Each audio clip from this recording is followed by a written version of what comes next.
নমস্কার, Alok Dutta easy learning কম্পিউটারের পক্ষ থেকে আপনাদের সকলকে স্বাগত জানাচ্ছি।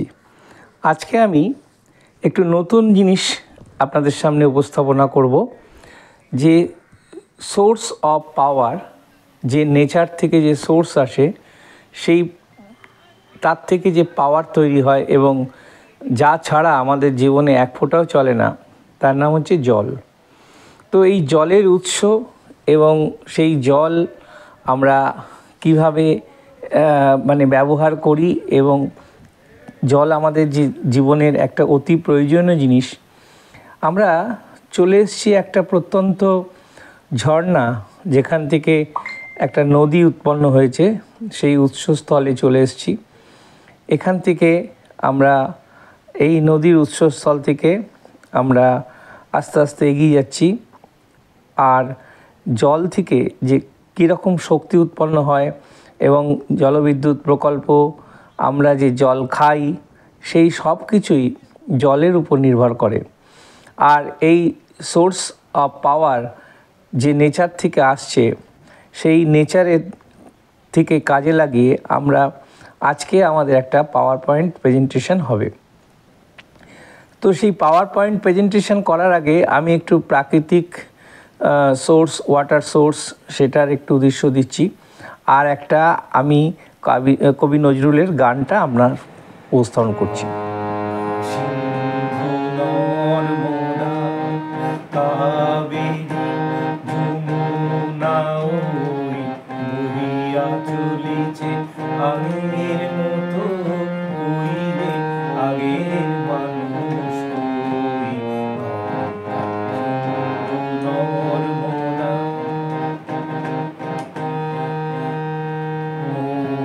স্তব্ধ সেই হিমালয়, তেমনি অটল মহিমাময়।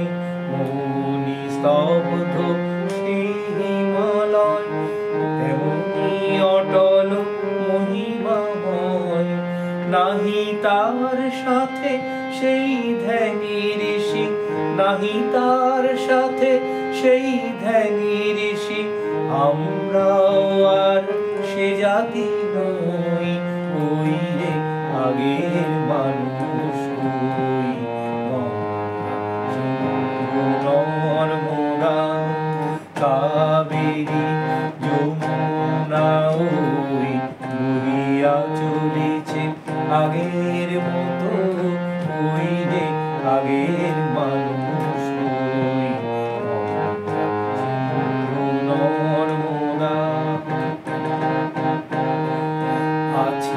আকাশে ইন্দ্র নাই, কৈলাসে সে যোগীন্দ্র নাই। আছে আকাশে ইন্দ্র নাই, কৈলাসে সে যোগীন্দ্র নাই। অন্নদা সুত ভিক্ষা চায়, কি করিবি এরে কপাল গই, গই রে আগের মানুষ ওই। নর্মদা কাবেরী যমুনা ওই বহিয়া চলেছে আগের মতো, ওই রে আগের মানুষ নর্মদা। সেই আগ্রা দিল্লি ভাই, আছে পড়ে সেই বাদশানাই।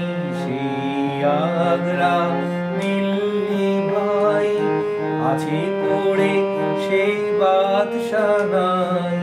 নাহি কোহিনূর ময়ূর তাকত, নাহি সে বাহিনী বিশ্বজয়, ওই রে আগের মানুষ ওই। নর্মদা কাবেরী যমুনা ওই বহিয়া চলেছে আগের মতো, ওই রে আগের মানুষ ওই।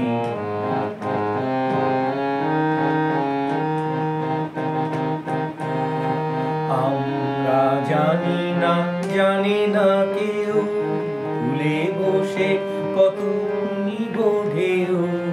আমরা জানি না জানে না কেউ, ভুলে বসে কত নিব ঢেউ। দেখিয়াছি কত দেখিব এও, নিঠুর বিধির লীলা কত। ওই রে আগের মানুষ ওই, সিন্ধু নর্মদা কাবেরী যমুনা ওই, বহিয়া চলিছে আগের মতো। ওই রে আগের মানুষ ওই, সিন্ধু নর্মদা।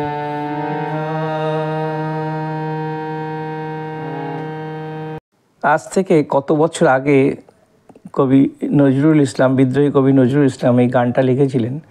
তো সেই গানটা আমি আপনাদের সামনে একটু পরিবেশন করলাম, যদিও এটা এর মধ্যে আসা উচিত না, তবুও আমার মনে হলো যে গানটা দিয়ে আমি শুরু করি। আসা যাক পাওয়ার পয়েন্টের প্রেজেন্টেশন। আমরা নতুন একটা পাওয়ার পয়েন্ট প্রেজেন্টেশন কী করে করব দেখাবো। সেই পাওয়ার পয়েন্ট আমি আগেও বলেছিলাম যে সোর্স, যেটা জল থেকে আমরা যে একটা সোর্স পেয়ে থাকি, তা এখানে আসলে বাস্তবে পাওয়ার পয়েন্টের প্রেজেন্টেশন কিভাবে করব সেখানে আমি আপনাকে দেখাচ্ছি। আপনাদের যে এখানে স্লাইডগুলো নিলাম, স্লাইডগুলো নিয়ে স্লাইডগুলোকে এনলার্জ করছি মাউস দিয়ে, মাউস পয়েন্টার দিয়ে। তো মাউস পয়েন্টার দিয়ে এনলার্জ করার পরে আমরা সরাসরি চলে আসব যে এর মধ্যে কি করে আমরা লিখব এবং সেই লেখাটা কি করে বা এর মধ্যে থেকে কি করে ছবি আনব। আজকের প্রেজেন্টেশন হচ্ছে সেটা। আমাদের এখানে একটা কপি করা ছিল, একটা HTML এর ছোট্ট প্রোগ্রাম ছিল। সেই ছোট্ট প্রোগ্রামটা আমরা এখানে কপি পেস্ট করলাম, কারণ এই সামনে লিখতে গেলে অনেক সময় লাগবে। তো HTML এর যে একদম ইনিশিয়ালি যারা প্রোগ্রাম তৈরি করেন, সেই প্রোগ্রামটা কিভাবে হয়, যেমন প্রথমে ট্যাগ দিয়ে শুরু করা হয় HTML এর ফার্স্ট ব্র্যাকেট, তারপরে গ্রেটার দ্যান লেস দ্যান দিয়ে যে ট্যাগ শুরু হয়, সেই একটা ছোট্ট প্রোগ্রাম আমরা এখানে দেখাচ্ছি। এবং সেই প্রোগ্রামটার আউটপুট কী হবে সেখানে এই পাওয়ার পয়েন্ট প্রেজেন্টেশনের মাধ্যমে আমি আপনাদের সামনে তুলে ধরার চেষ্টা করছি। তো এই যে স্লাইডগুলো দেখানো হচ্ছে পাওয়ার পয়েন্ট, সেই পাওয়ার পয়েন্টের আগেই আমরা বাঁদিকে যে এখানে আছে টুল মেনু আছে, সেই টুল মেনু থেকে আমরা সোর্সটাকে নিয়ে পাওয়ার পয়েন্ট স্লাইডটাকে তৈরি করে নিচ্ছি। আর সেই স্লাইডকে এনলার্জ করে তাকে কালার করা যায় কিভাবে, দেখুন এখানে নানা রকম কালার আছে। সেই আবার ফ্রন্টের মধ্যে গিয়ে ফ্রন্টটাকে কি করে বাড়ানো যায়, যেমন এখানে আছে আন্দামান ট্যুর স্পেশাল। এই হেডিংটা দেওয়ার পরে আন্দামান ট্যুর স্পেশালের জায়গায় আমরা এখানে যে টেক্সট আছে সেই টেক্সটের মধ্যে আমরা ওই আন্দামানের যে এগুলো লিখতে পারি, বিবরণটা লিখতে পারি, আর একটা দিকে ছবিও দিতে পারি। এরকমভাবে আমরা স্লাইডগুলো তৈরি করতে পারি যাতে যেটা ভিজিবল খুব ভালো হয় এবং গেট আপটাও ভালো করে। আমি প্রত্যেকটা স্টেপ এখানে ধরে ধরে দেখানোর চেষ্টা করছি যাতে আপনাদেরও সুবিধা হয়। এই যে এখান থেকে ছবি নিয়ে আসব। আর আপনাদের যদি মনে হয় যে এখানে ক্লিপ আর্ট আছে, ক্লিপ আর্টে গিয়ে ক্লিপ আর্ট থেকে পিকচার আছে, সেই পিকচার থেকে ছবি নিয়ে এখান থেকে সে কপি পেস্ট করলেও হবে, বা ওখান থেকে ড্র্যাগ করে এনে এখানে ড্রপ করলেও হয়ে যাবে।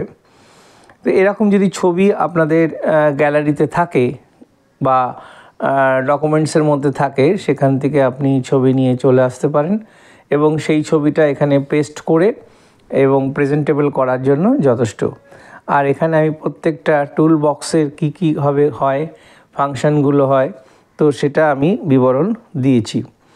আপনাদের যাদের মনে হবে তারা আপনারা আস্তে আস্তে পজ করে এগুলোকে দেখতে পারেন যে কিভাবে আমরা ছবিটাকে আনছি। এই ছবিটার একটা ফ্লাইটের ছবি এনেছি এবং বাঁদিক দিয়ে সেটাকে কি করে মুভ করা যায়, মোশন করা যায়, অ্যানিমেশনের মাধ্যমে আমরা সেটাকে দেখাচ্ছি। বর্তমান যা পরিস্থিতি, ইন্ডিয়া পাকিস্তানের যে যুদ্ধ অবশ্যম্ভাবী, সেই পরিস্থিতিতে যদিও এটা তৈরি হয়নি, এটা আমি একটা জাস্ট কল্পনা, সেই ফ্লাইটের যে কিভাবে তারা উড়বে, কত ডিগ্রি অ্যাঙ্গেলে এবং কোথায় গিয়ে সেটাকে হিট করবে, সেই জিনিসটাকে একটা ছোট্ট প্রেজেন্টেশনের মাধ্যমে এবং অ্যানিমেশনের মাধ্যমে এটাকে দেখানোর চেষ্টা করেছি।